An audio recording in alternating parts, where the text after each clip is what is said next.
What is up, people? What is up, people? This is Abraham Walker with Ask A Walker, your Northern Virginia real estate agent. And we're back at you with another video, another live stream. I hope that you all are having a great Saturday night. If you're here joining me, I hope your weekend is going well. I hope you got into something interesting today. If not, maybe we'll have a good time tonight. We are continuing our series, 100 questions every first-time home buyer should ask. In this series, we cover one question every night. I have some prepared content for you all. I'll go over some notes. My goal is to turn this book from a general piece of literature to something that makes sense on the local level. Real estate is a local sport. It's a local game. It's like high school football. No one cares about your high school football team outside of your city, and that's how real estate works as well. So I've been in business for 14 years. I'm going to translate what I've read here and try to make it make sense for you on the local level. We're going to go through my question, through my observations, and then after that's over, I'll answer any questions that you may have. So feel free to post any questions you may have down below in the chat session. So we are live on TikTok, YouTube, Facebook, LinkedIn, and Twitter somehow. I don't know how we're live on Twitter, but that's what it says. And so that's what we are. So I hope you enjoy today's conversation. So today's question is, this is question number 7 in our series. What are the pros and cons of buying a home that needs renovations? Also, we'll talk a little bit about over-improved properties, whether or not you should buy an over-improved property. What is an over-improved property? I have some interesting thoughts about that segment as well. And we're coming out of the 100 questions every first-time home buyer should ask. All right, so let's talk about the 3 types of property owners, right? Let's talk about the 3 types of pre-owned property. Think of these like used cars, right? So we have new construction, then we have used cars. In the used cars and the used properties, pre-owned properties, there are 3 different types. First off, we have move-in condition. Move-in condition properties are the most desired by anyone buying in the resale market. Move-in condition properties include properties that are renovated, updated, modern, and also sometimes seen as being perfect. Now, everyone wants one of these properties if they're in the resale market. These properties are usually going to be selling at the top of the market value for a given neighborhood because, again, you don't have to do anything to these properties. You just move your furniture right into the property and start living. The problem with these move-in condition properties is you may not be able to win this property from someone else. So just keep that in mind. The second type of pre-owned property is going to be something that's called good condition. And I will say the book calls it good condition, and real estate agents, we don't really classify properties as good condition. We just say either you have a move-in ready or move-in condition property, or you have everything else. Now, good condition, what this book says is that this is going to be a property that's dated, old appliances, old windows, stale paint. It needs everything. And like I said, from the real estate agent, we really classify properties as either you can move straight into them, they don't need any repairs or updates, or you have stuff to do to them. The problem with a good condition property is that this is most properties on the market. You can anticipate making any property your own. So one of the things that we try to convince or to walk our clients through is the idea that if a property needs to be painted, you don't want to say that property won't meet your needs just because it needs a paint job or just because the appliances are old or just because the flooring needs to be replaced. You really want to make sure that you're realistic about what the condition of the properties that are going to be in your price range are going to be. For example, in a given neighborhood, some owners may have already started updating their properties, and that updated property may be the common property for that community, because selling a property is more of a community event. Believe it or not, a lot of the people who attend open houses are usually sellers who are thinking about selling their homes in the coming months. They visit open houses to determine what condition they should bring their property up to, or what asking price they should ask for their home. Because of that, the condition of the community may be similar. So if you see a property that is in quote unquote good condition, and you think to yourself, you know what, Abraham, I don't want a property that doesn't have great paint, or I don't want a property that doesn't have updated appliances or renovated bathrooms. You may rule out an entire community because of that statement. So before you do, just keep in mind that most properties on the market are going to need some work. Most properties. The last type of property is one called a handyman special. This type of property, when it's marketed in the MLS, you can expect it to need almost everything. Almost everything. That means a new roof, new kitchen. There's probably some type of deterioration that's in the property. Or one thing that I've seen a few times, it's not common, but it's where an investor starts to repair a property and then they run out of money. So the interior is gutted, or there are some phases of the project that are already complete or demolished, right? In some type of demo phase. The main challenge with this type of property, this handyman special, one, these properties are usually priced for that condition. And because they're priced for their condition, handyman special properties always have to have some type of buffer in them to entice somebody to do the work in the property. When we were talking about the properties that are in good condition properties, you can live in those properties. You may just not, you may not like the condition of the property. You may not like the paint, the flooring, the kitchen, and etc. Whereas in a handyman special property, you're not going to be able to live in this property. So that means that the price is usually going to reflect that condition. You will be competing with investors for this property. So you're not going to be having this property all to yourself. You know, you're not going to be able to lowball the seller, because they're most likely already receiving offers from investors who are the usual candidate for that type of property, because it's going to take some type of capital to repair or update a property. Now, another challenge you have with going after a handyman special property is that most loan products do not allow you to purchase a property that you can't live in. So a lot of the repairs that you're thinking about doing or you want to do, they will have to come out of your pocket, and you will probably need to use a special type of financing to purchase that property. It is oftentimes that you'll most likely need 20% down in addition to your renovation costs, right?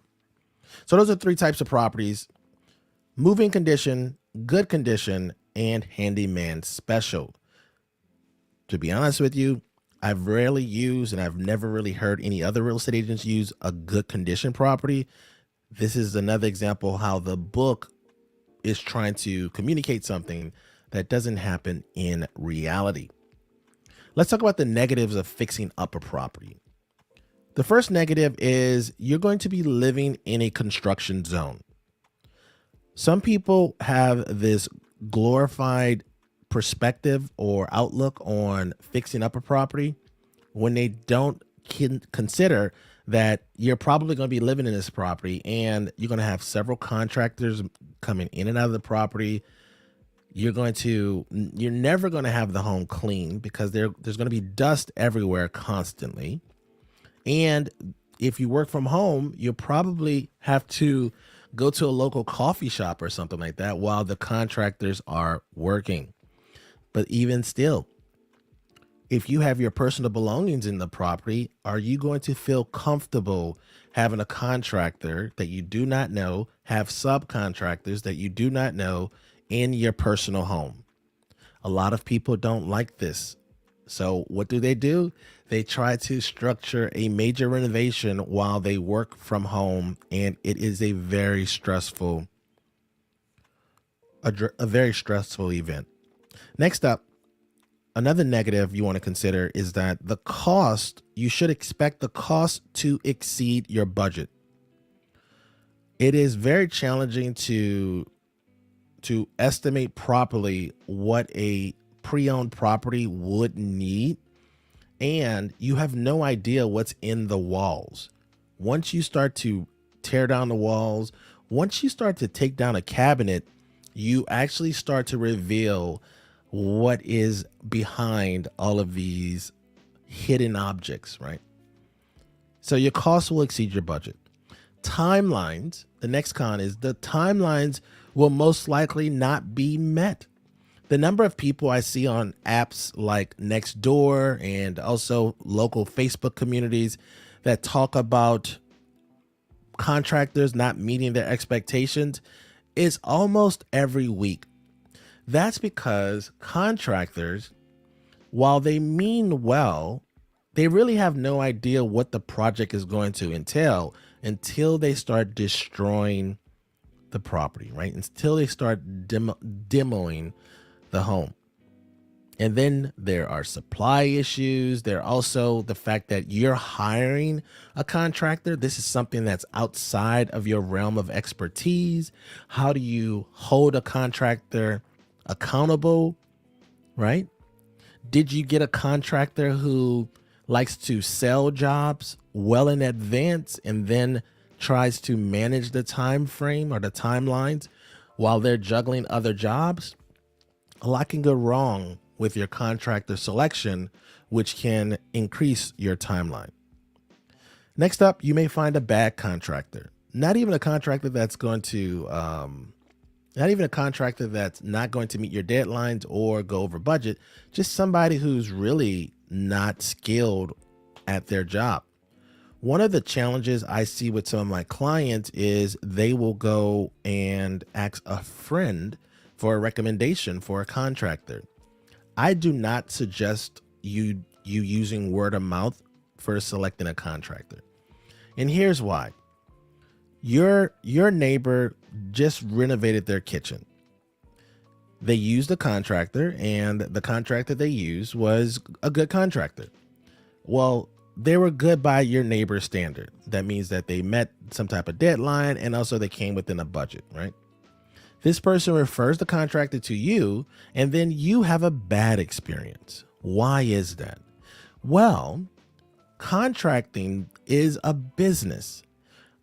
It takes some years to understand how to manage contracts, how to manage projects, how to manage employees.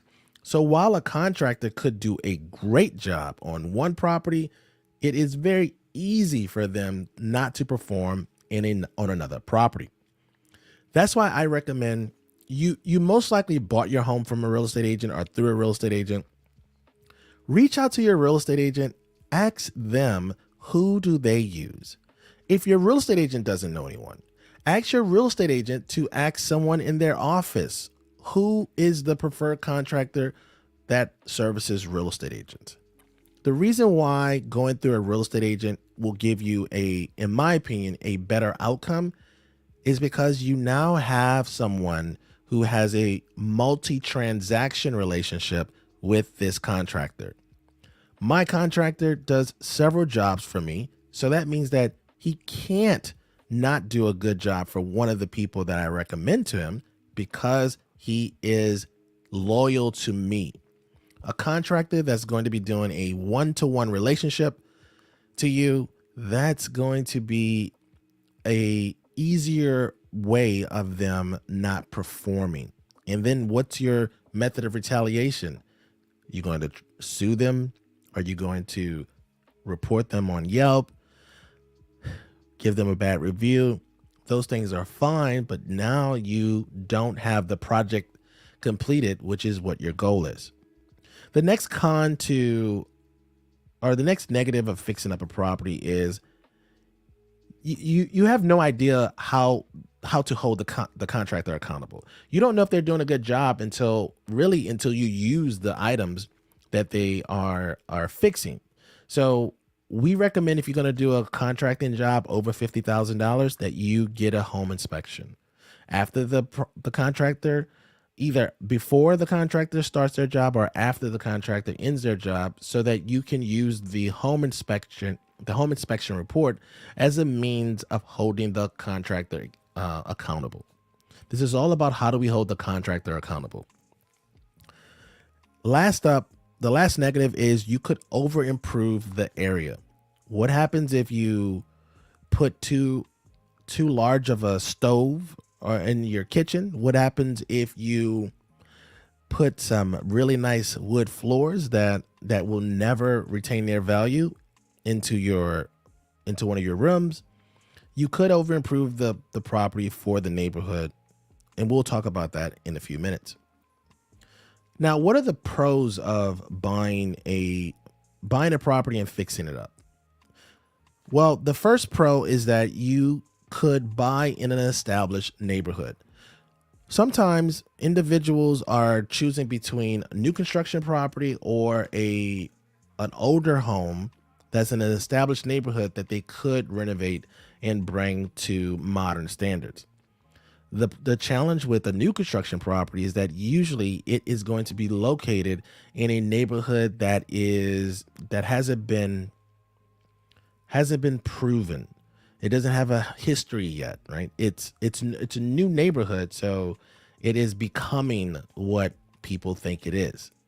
You don't have to worry about that if you go into a existing neighborhood that already has a history of success. You're just improving on an older property. The next pro to fixing up a property is customizing everything. You can customize everything before you move in. So you buy a property and you bring your contractor, an architect, or whoever you want to choose.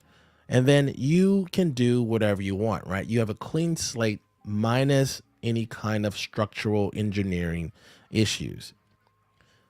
The second and last pro is the home will now be more desirable. Because you're updating this home in an established neighborhood, you don't have to be concerned about the future resale value of the property because you have now bought this property up to modern standards. This is a good advantage. It's also going to help you receive more money in the future. The last pro to fixing up a property is you extend the useful life of the property, not to other users, to yourself. If the kitchen isn't up to your wishes or up to what you believe is a dream kitchen, and you put your dream kitchen in your current property, now you do not have to move and go search for a new home. You can stay put. You can be content in this property. Now, when you're thinking about doing a renovation on an existing home, you may start to think about the idea of over improving the property. This comes up often where people will suggest that you don't over improve a home, that you consider how your neighbors have repaired or updated properties, and you keep the property to their standards. I don't agree with that philosophy for a couple reasons. Your primary residence is not an investment. It's not an investment. We know your primary residence isn't an investment because no one, I know at least, is doing room shares in their primary home. No one I know is renting out their kitchens to a commercial company, right? When they're not using it, no one's renting out garage space to maximize their income on the property. So this is not an income producing property. Your primary residence is your home. Because it's your home, I believe that you should make your home how you would like it to be, right? Because here's another problem you have. Let's say you are living in a neighborhood with a $500,000 townhouse or a $700,000 single family home, right? So those are kind of starter prices for those types of property types in Northern Virginia. You move into these homes and maybe you want to put in a Viking stove or some other type of fancy higher end stove. The next tier of properties for you to even have those types of stoves are probably going to cost you another $300,000, right? So from $500,000 to $800,000 on the townhouses, from $700,000 to probably like 1.1, 1.2 million on the single family properties. Why move? First of all, you got to be honest with yourself. Are you going to be able to make enough money to afford those price jumps in properties when you could just put a $7,000 stove in your current home and be quite comfortable? That's why I'm against the idea of looking at your home as an investment property or as an investment. Does the home retain value over time? Yes, it does. Should you make it to be something that you like, right? This is your home. Make your home how you see fit. Another thing to consider when you're thinking about over improving your property is how long do you see yourself in this property? There are several times when individuals that we work with say, you know what, Abraham, this is just a starter home for me. I'm only going to be here for a little while. And then a decade later, they're still in the property. Do you know why they're still in the property? Because a lot of times people come to realize that the space that they have is enough for them, right? It's enough. If people in New York City can live in less than 2,000 square foot condos for their entire adult lives, raise children and have full lives, then the amount of space you have, you can become content with that space. So you really don't know how long you're going to live in a space. That's why I believe you should make the house super comfortable. Next thing you want to consider when you're thinking about over improving your property is, how do I get the best use out of the property? If you want to put a jacuzzi tub in your bathroom, I think you should do it. If you want to get yourself some fancy granite, right, from some mountain that has a name, that has blue sparkles in it, because you believe that that is going to be the granite you love to see every day, then you should do it. Get the most out of this property, right? We don't know how long we're going to live, and we don't really know if you're going to need to move in the future. If you become very content with these homes, then you may be able to bring this property up to some level or condition that you feel comfortable. Maximize your enjoyment with these homes. Maximize your enjoyment. The idea that a starter home is a word, that is a marketing term. That's a marketing term to get you prepared to move to another property. That's a term to get you to never be content with your purchase. That's a term that gets you always thinking about the future when you could be living right now. You could be enjoying yourself right now.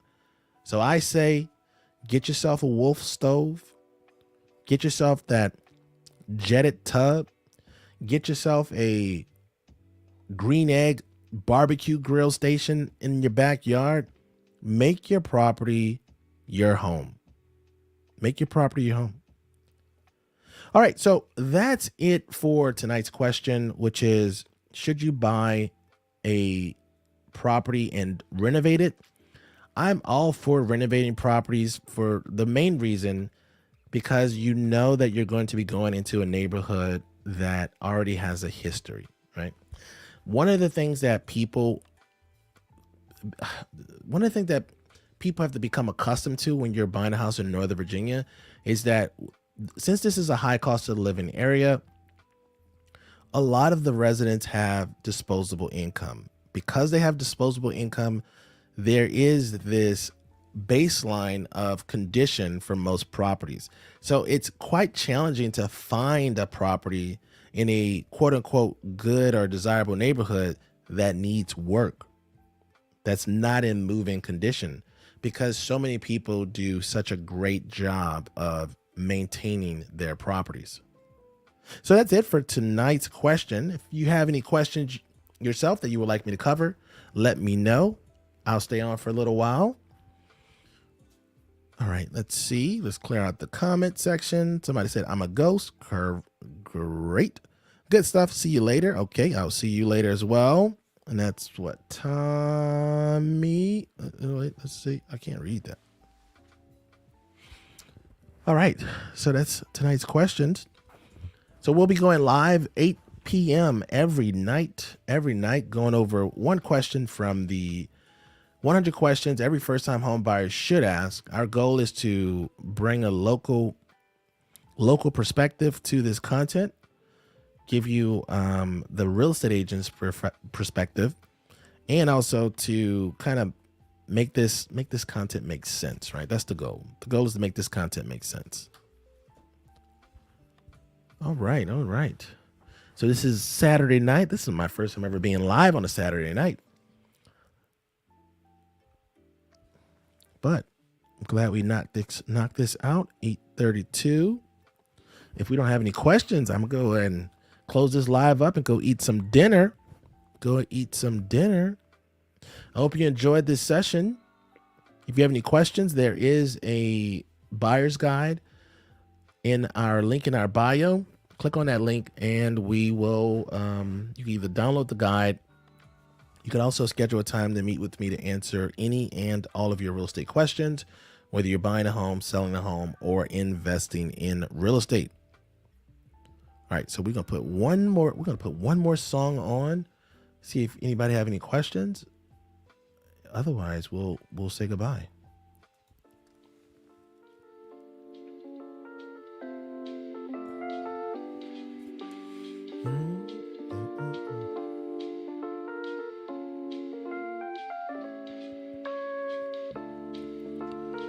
Feel free to type your questions in the comment section right now.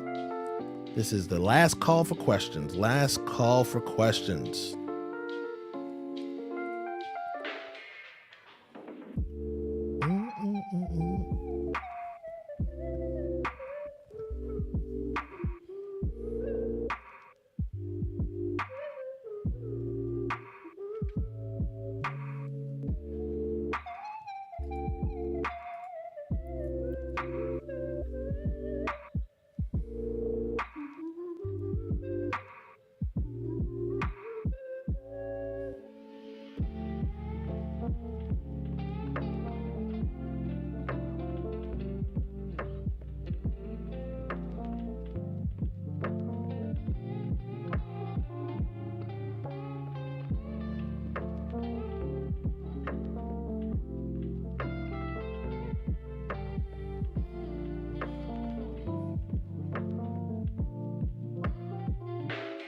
All right. So thank you so much for joining me tonight. And I will be back on tomorrow night, Sunday, to answer question number, what question are we on? We're on question number 8 on tomorrow from the 100 questions every first-time home buyer should ask.